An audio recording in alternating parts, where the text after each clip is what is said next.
Are you ready to grow your financial practice to heights you've never imagined? You're listening to the Elevated Advisor Podcast with your online business mentor and host, David Scranton. Each week, you'll learn Dave's secrets that have helped him become one of the most successful financial advisors in the country. So are you ready to become an elevated advisor? The Elevated Advisor Podcast starts now. And a great big welcome to this week's version of the Elevated Advisor Podcast. I'm David Scranton, your host, and today we're going to be exploring how you can be uber successful in the financial services industry if you live in a small town. We have our webinar we do on a regular basis called the $50 Million Framework. Why? Because we always try to showcase people that are bringing in 40 or 50 million a year or more of new assets into their practice. And today, to help me out with this topic, is someone who's also bringing in 40 or 50 million a year or more, but from a very small town in Iowa, and that is Matthew Johnson. Matthew, thanks so much for being here to help us out today. Hey, thanks for having me on, Dave. Hey, so let's put this in perspective, right? You are from the booming metropolis of Humboldt, Iowa. When I Googled it this morning, it said population 4,773 people. How the heck do you bring in that kind of volume every year when there's 4,773 people? Well, it's easy, Dave. You just go house to house and you clone yourself like 5 times. That's all. It's very simple. A little bit of technology and science. House to house, right? the Edward Jones model. Got it. Yeah, exactly. Yeah. Exactly. So let's talk a little bit about some of the trials and tribulations you felt maybe early on. Before we do that, though, just why don't you give everybody your background? Just a little bit about how long you've been in the business, how you started, and how you got to where you are now. Sure. Well, believe it or not, I've been in the business for 25 years. I took over the business from my dad. He was a financial advisor for 50 years. Mm-hmm. And I know what people think when they hear that story. They're like, oh, he was born with a silver spoon. He got everything handed to him.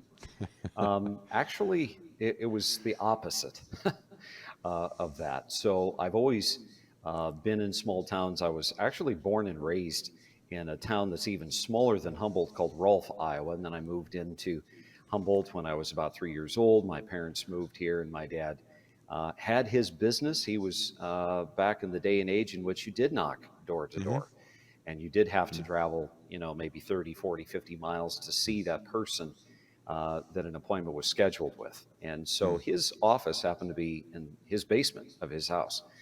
And so when my dad got ready to retire, I was his business succession plan.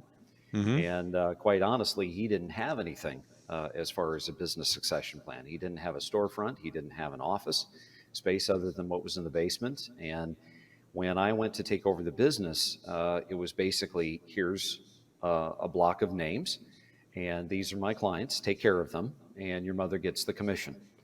And so I never got any kind of revenue unless I made Sounds a like a sale. great deal, right? Sounds like a great deal, right, Matthew? It was perfect, man. It was a launch into success, right? And the next, I would say, 5 years, I beat my head into a brick wall. Yeah. I did everything that everyone told me to do, which was, if you're not successful, you're not working hard enough, you're not knocking on enough doors, you're not making enough phone calls, you're not being consistent enough, you have to beat the bushes even harder. And after about 5 years, I have to admit, I was ready to give up. I was ready to give up. I could barely meet my bills. And then all of a sudden, a transition occurred in my life that changed the trajectory of my life very drastically. And that was basically me meeting you. I remember getting a phone call, and the rest of my life changed in so many ways. But it's been an interesting journey, I have to say. Yeah, it's so you worked hard to get as much business as you can in the area of Humboldt, Iowa, and then you realized that with a population of 4,773, it was going to be a challenge. So several years ago, you decided to get a secondary office in that incredible capital city of Iowa, known as Clear Lake, population 7,500. So now you have 12,000 potential people to talk to. Of course, that includes babies and includes, people that are in their 90s and everything else. So your target market, working with retirees and pre-retirees between both towns, is really about, let's call it 4,000 people. Does that sound right? About a third of that 12,000. Sure, that would be accurate. The way that you say it, it kind of reminds me of the definition of insanity according to Albert Einstein. It's just, repeating yourself, doing the same thing, expecting different results. But yes, you're correct. Now, it's funny because, I was in a small town, of course, building my practice in the early 2000s. In my small town, my office, in fact, my practice is still there. It's in Westbrook, Connecticut. And Westbrook, Connecticut has 7,000 people year-round. So I was kind of in the same boat. Of course, the difference is within a simple 20-minute drive, that expands to about 100,000 people. And you don't have that because you have a lot of farmers, a lot of farmland. They own huge acreage. So Humboldt is really the city in your area. Clear Lake is really the city in the area of your secondary office.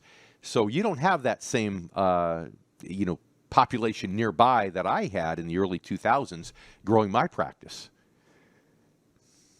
Yeah, in fact, if I want to, fly anywhere, I've got to drive 2.5 hours to either the capital of Des Moines, Iowa, or I have to drive 3.5 hours to Minneapolis.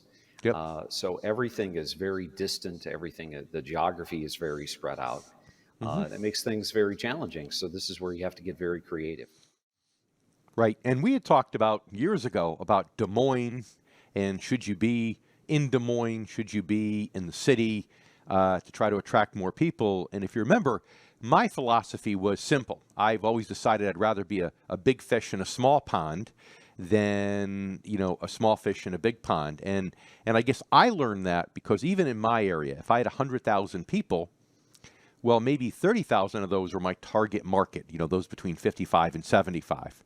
So if I'm doing seminars per se, and I'm sending out 10,000 mailers in a shot, I can only really do 3 sets of seminars, and I'm back mailing to the same people. So you recall my story, there was a period of time where I had a branch office up in the Hartford area, and I tried to go back and forth thinking, okay, I'm going to go do some meetings some certain days of the week in my Westbrook office, certain meetings other days of the week in my office up in the Hartford area. And it never worked, right? Because it was always, I'd line up the meetings nicely, then somebody would cancel, and they'd say, well, I know Tuesdays and Thursdays are your Hartford days, but we can only meet you on Wednesdays. And I'd make a special trip. I'd drive all the way up there, which was only an hour, and I used to complain about it. Of course, after hearing your story, I shouldn't complain about an hour drive, right?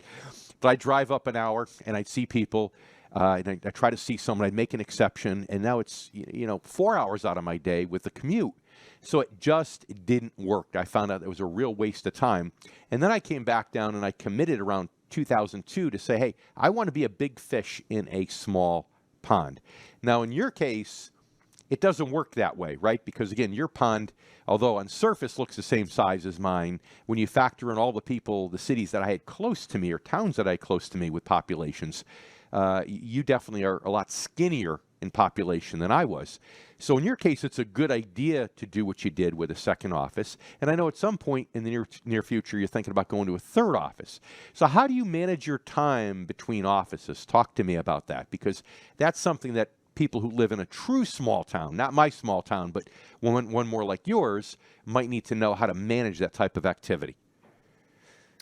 Well, absolutely. You only have so much bandwidth, Dave.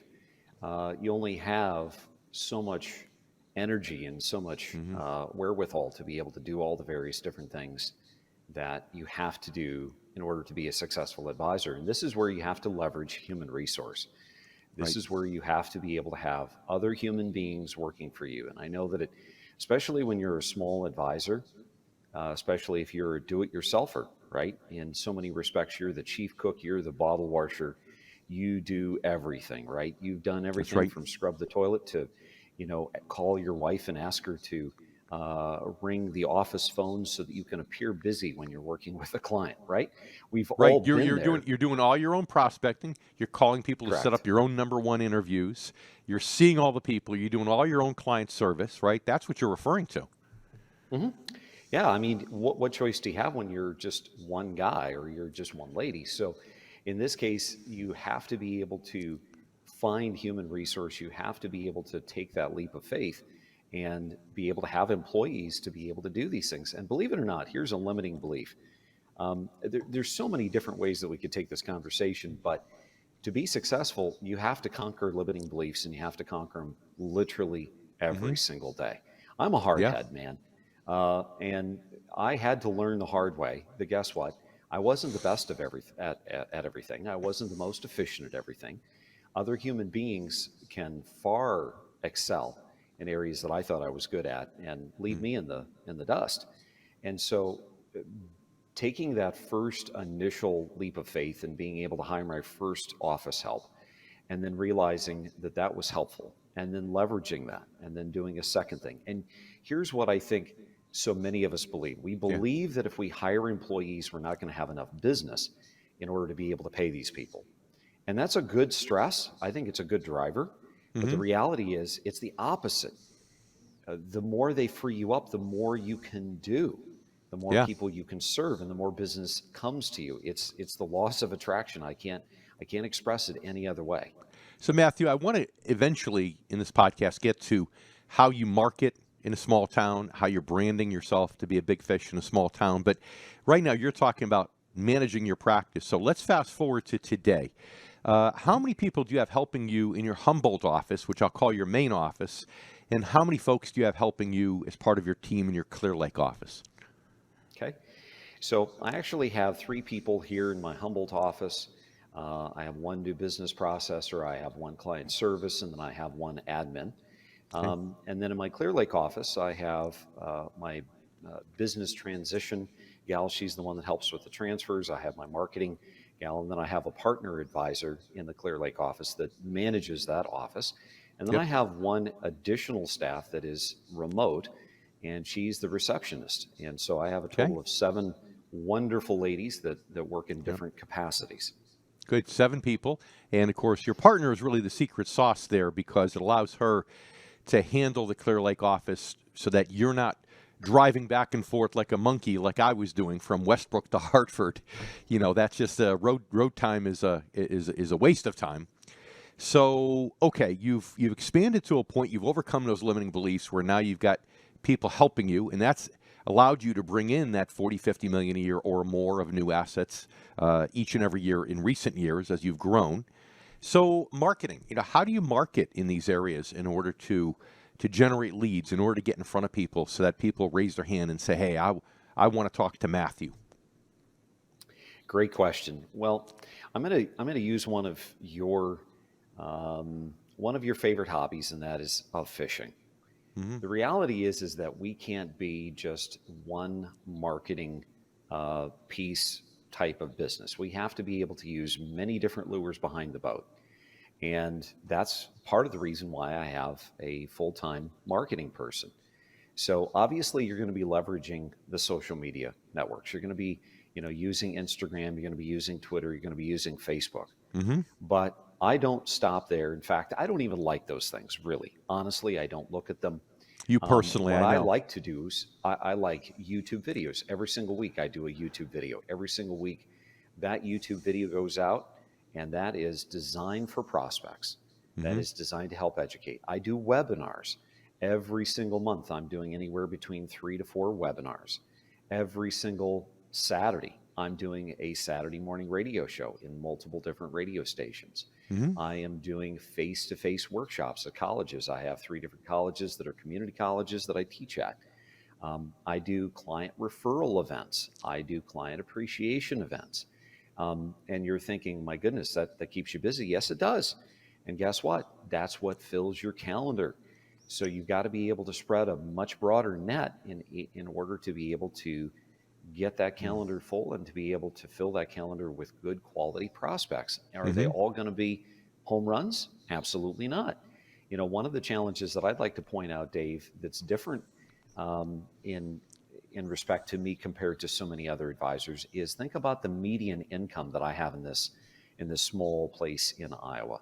The cost of living True. here is very, very reasonable. And so even the demographics between the two offices, Humboldt, Iowa, I might see an average client that's got $250,000 of assets. That's what they've got, lined up for retirement. In Clear Lake, however, you're going to see closer to 500,000 to 600,000. So even though it's 90 miles away, there's a very big difference in the demographic, and there's a very big difference in the amount of assets that each person has, and that can make a huge difference as well.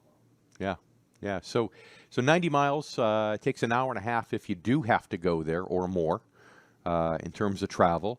So you mentioned you do webinars. It's my assumption is that when people are spread out as much as they are in your part of Iowa, that they're used to doing, maybe a little bit more used to doing business remotely. Maybe they're used to driving further to get business done.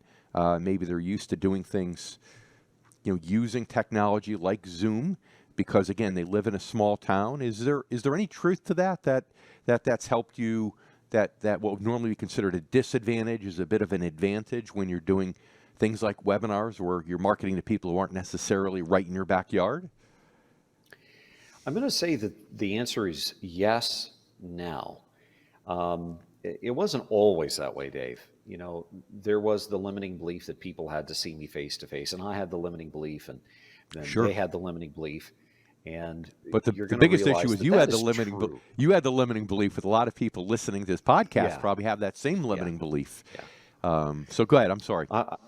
I think coming from the history that I came from, the generation that I came from, I think my father would rather have a root canal than to have a client come and see him. Like that was almost that was disrespectful. Well, the reality is that if we want to be successful advisors, we have to attract, and those people have to come see us. And you know what? We do that ourselves. If you want to go see an attorney, he doesn't come to your home. You want to go see a doctor or a specialist, you've got to go see the doctor because that's where the doctor resides. And so in many respects, we have to be able to rely upon technology. People have gotten used to it in a very big way. They had a huge learning curve up front, yes, but now they're getting used to it because, shucks, if they're getting older and they can't travel, 5 hours to see their grandbabies, guess how they're doing it? They're doing it by FaceTime. They're doing it by Zoom. They're doing it by Skype. And so people are starting to realize, hey, I can sit in the comfort of my home. I can learn about something. And if it really attracts me, I can reach out in my own volition. No one's trying to sell me anything. And I think it makes it a little bit easier for us.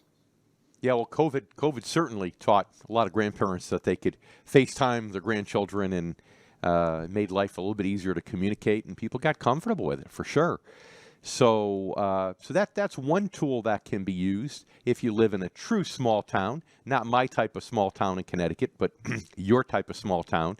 But also, you made a great point before that I don't want people to ignore, is that you have a much lower net worth. So I might have complained about my small town, but not only did I have enough other small towns around me that when added together, it was more significant, but also I had a little bit higher net worth in terms of liquid assets. So you're bringing on a lot of new clients. You're doing it on volume. So how many years now has it been that you would say that your schedule is really packed almost exclusively with prospects and client meetings? I would say conservatively, and I am being very conservative. Like if I'm not blowing smoke up my bum, the last 5 years of my business, Dave, have exponentially just taken off like a rocket. And a part of that is maturity. A part of that is being humble and making mistakes. A part of that is being Hold it. teachable. Did you say part of that was being Humboldt? No, humble. Humble. Oh, okay. I'm sorry. I thought you said Humboldt. Yeah. No, I think part of it is just the willingness to make a mistake, but a passion and a desire that is absolutely willing to make the mistakes to figure out what works and what doesn't. And Right. here's the stupid thing that we all do, Dave. As advisors, as business owners in general, we make a lot of mistakes and then we go back and we make those same mistakes again. The difference is you got to learn, right? And I make mistakes all the time.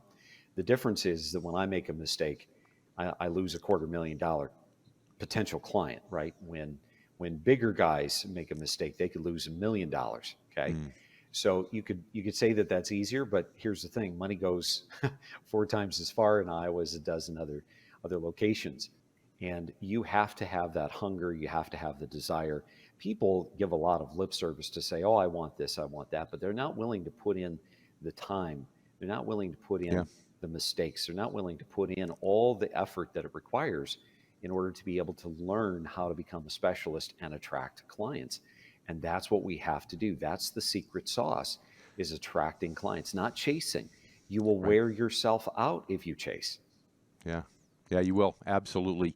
And I met you when you were 30-ish, I want to say, and the Mhm. reality is even at 30, chasing gets a little tiresome after a while. So, it goes back to what you said initially, overcoming the limiting belief that you've got to do everything yourself, and building a team around you by realizing there are people that can do things that are better than you. Being humble, not Humboldt, being humble, being coachable, and getting to a point where most people would look at your town and say, this is the last place I want to go to start a financial practice, but yet you've become more successful in that little town with a smaller average size case than 99+% of all financial advisors who live in a bigger area with a bigger population with a larger average size case. So kudos to you. Managing your practice effectively is part of it. Attracting, not chasing, is part of it. The lead generation things that you mentioned are part of it, whether it's all the client-facing events that you do, which in a small town I'm sure are really appreciated. Some of the adult education, the things you do in universities and schools, like you said, webinars. But how about branding? How have you been able to build yourself somewhat of a brand in your towns where people actually know who you are? Well, Because let's face it, branding is one advantage of being in a small town. If you live in LA or Chicago, it's hard to get branded, right? But in a small town, it's actually a little bit easier. So let's turn lemons into lemonade. And how do you do that? How are you still doing that? yeah. Well, I think that that's a great observation, and it is easier. That's the danger of the thin edge of the sword, right? When Yep. you live in a smaller town and you have a bad reputation, or you treat people badly, or you've had some major mistakes that you've made, True. um, that word of mouth spreads very rapidly. And the reverse is also true. If you treat people with the utmost respect, you actually have a heart to teach people. You actually have a heart, you care for people, and you make certain that it shows every single day, every single person, whether that person walks in and they don't have much, or they're the outlier and they have a lot. Treating them in the same way, with the same all due respect, that's a necessary component. But here's the thing that I think really differentiates us, me, my partner advisor, from the rest of the financial advisors, and that's the fact that we specialize, and we make a big deal about it. Yeah. We are specialists. We are not general practitioners here. And what do we specialize in? I specialize in working with people that are only 55 and over. I specialize in helping people do three things. Number one, reduce their risk, help them create income consistently, reliably, for the rest of their retired life. And number three, I help them compound their returns faster. How do I do this? I do this through the generation of income. I do this through investing for things that have income consistently and contractually. And this is different from 99.9% of financial advisors that sit Sure out it there is. that still have the old playbook, right? Mm-hmm. And marketing as the income specialist, marketing as the retirement income source, where people come to if they want to take what they've worked so hard to save and turn it into income to preserve their principal and live the retirement that they deserve. That's what our reputation is. And it's Mm-hmm. very different. It helps you be that proverbial purple cow in the middle of the Yeah. field with all the rest of the black and white ones. Now, I know you mentioned your radio show, and your radio show is a big part of your branding. And you could tell by listening to Matthew that he's good on the air. He's also been on television before being interviewed, and that that certainly helps.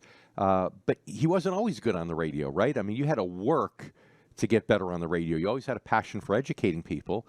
But the beauty about radio in a small town is if you have a radio show, the airtime isn't as expensive. If you try to have a radio show in Atlanta or LA or Chicago, you're going to go broke, but not in a small town. But you had to work at it. You had to get good to get to a point where you had a bit of a following and people wanted to listen to your show, right?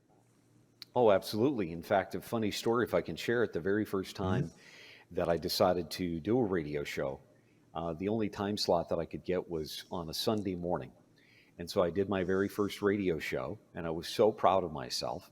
And on Monday, I came into the office and I had 5 or 6 voicemails from really angry shut-ins that said, "Why are you interrupting my radio church service program?" And I'm like, oops, big mistake. Didn't think about that. So I've had to make a lot of mistakes, Dave, but and I will say that there was a lot of times that I just wanted to give up because you work, and you don't see any results, and it's very discouraging. But the fact is that you've got to keep working. You've got to keep pushing forward because eventually you will start getting a foothold. And now I do. I have a following. I have people that, oh my goodness, they send me emails. They comment on my radio show. They come to our website and they pose questions. Like I have periodic times where I have to dedicate an entire radio show just to call-ins and questions. This is so gratifying and it's so wonderful, but you've got to start small and you've got to stay consistent with it. And they will hear how much you care with that consistency. They will say, you know what, this guy's not going anywhere. This guy is consistent at answering questions and being practical and down to earth. He's not some esoteric, blowhard that's just trying to sell me an annuity or something. And people see the difference and people hear the difference.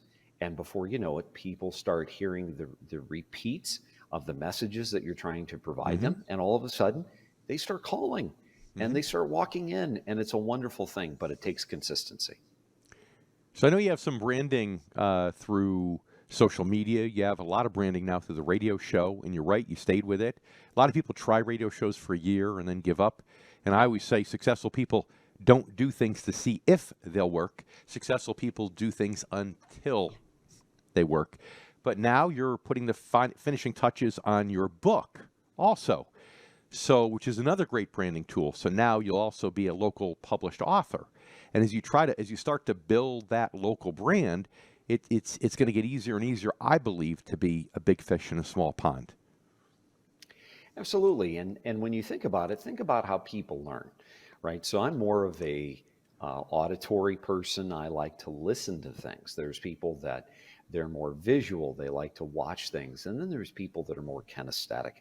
People that like to sit down, they put that book in their hands, they like to feel those pages between their fingers, and they drink that information in, and then they go back and they reread it. So remember what I said earlier about the lures behind the boat? Yep. We can't give up. Now, granted, some of us only have the resource to be able to start out with one lure, okay? But this is where being a good manager of your time, being clever, being creative, having a mentor, I can't speak enough about mentors and coaching and teaching, and surround yourself with advisors that are way more successful than you, because otherwise you're just going to be on the same plane. You're never going to be challenged. I remember, Dave, if I can share the story, the very first time that I ever came and I ever met you in person, I went to pay for my hotel room and my credit card was maxed out.